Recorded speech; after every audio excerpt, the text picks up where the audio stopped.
Schön, dass ihr wieder eingeschaltet habt. Heute geht es um den X-Button, der die Einarbeitung eines neuen Schweißers vereinfacht. Die Einarbeitung eines neuen Mitarbeiters ist für beide Seiten meistens sehr zeitintensiv. Die Schweißaufsicht muss zum einen alle schweißtechnischen Parameter und Einstellmöglichkeiten dem Schweißer vorstellen und der Schweißer muss das Ganze natürlich auch verinnerlichen und üben. Der X-Button verkürzt diesen ganzen Prozess. Der X-Button gibt dir als Schweißaufsichtsperson die Möglichkeit, gewisse Voreinstellungen am Gerät vorzunehmen und diese dann gegen unbefugtes Zugreifen abzuschirmen. Sieht man hier ganz besonders gut, die Parameter lassen sich nicht mehr verstellen, das heißt, ich habe die Eingabe getätigt und die ist jetzt auch fest hinterlegt und auch der Brennertaster reagiert auf keine Eingabe mehr, das heißt, es kann nicht mehr geschweißt werden.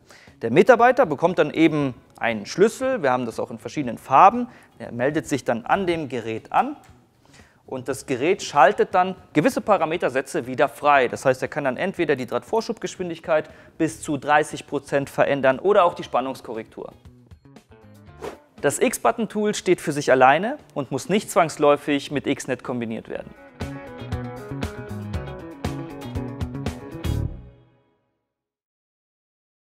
Vielen Dank fürs Einschalten. Wenn ihr Fragen habt, schreibt es gerne in die Kommentare, abonniert unseren Kanal und lasst ein Like da.